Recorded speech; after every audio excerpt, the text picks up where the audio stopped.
कब्रिस्तान। यह कोई काल्पनिक कहानी या फिल्म की कहानी नहीं है, बल्कि आंखों देखा सच है। मैं कंपनी की ओर से पिकनिक पर गया हुआ था। पिकनिक शहर के बाहर एक रिसोर्ट में थी। पहले कंपनी के लोगों ने क्रिकेट और अन्य खेल खेले, उसके बाद रिसोर्ट में ही बने वाटर पार्क में चले गए। वहां केवल कुछ लोगों को ही तैरना आता था। वो सब गहरे पानी में तैर रहे थे, बाकी सब कम गहरे पानी में तैर रहे थे। हम दोस्तों में एक शर्त लगी, पानी में एक सिक्का फेंका जाएगा और जो सबसे कम समय में सिक्का ढूंढ के लाएगा वह जीत जाएगा। सबने बारी बारी से गोता लगाया, मगर किसी को सिक्का मिला तक नहीं। अगली बारी मेरी थी। मैं भी कूद गया, लेकिन पानी में जाते ही दृश्य बदल गया। मैंने पाया कि जमीन 20 या 25 फीट दूर थी। नीचे एक कब्रिस्तान दिखाई दे रहा था। वहां एक औरत खड़ी थी जो चेहरे और पोशाक से भारतीय नहीं लग रही थी। उसके हाथ में वही सिक्का था। वह अपना हाथ ऊपर की ओर करके खड़ी थी।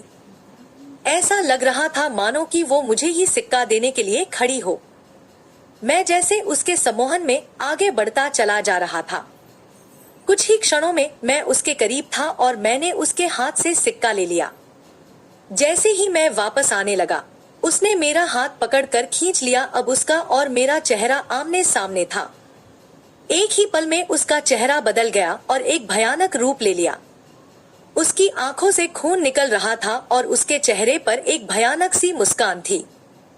मेरे डर की कोई सीमा नहीं थी। मैं डर के मारे कांप गया। मैंने झटके से अपना हाथ छुड़ाया। हाथ छुड़ाते ही कब्रिस्तान और महिला दोनों गायब हो गए और मैंने अपने आप को पूल में पाया। मुझे लगा जैसे कि मैं किसी सपने से जागा हूं। मैं जल्दी से पानी से बाहर आ गया और दूर जाकर बैठ गया। मेरी सांस फूल रही थी और मैं खांस रहा था।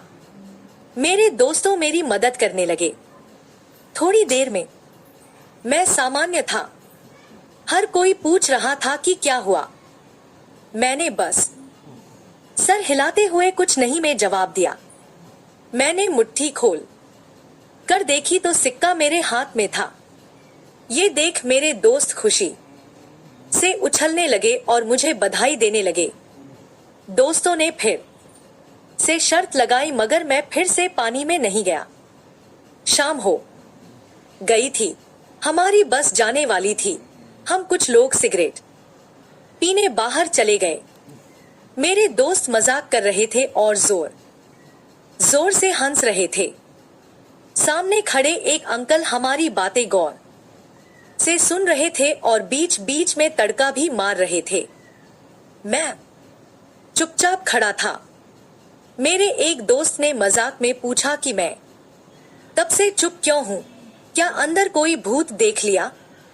ये सुनकर अंकल ने मजाकिया लिहाज में कहा कि अंग्रेजों के जमाने में यहाँ कब्रिस्तान हुआ करता था, जरूर किसी गोरे का भूत देख लिया होगा।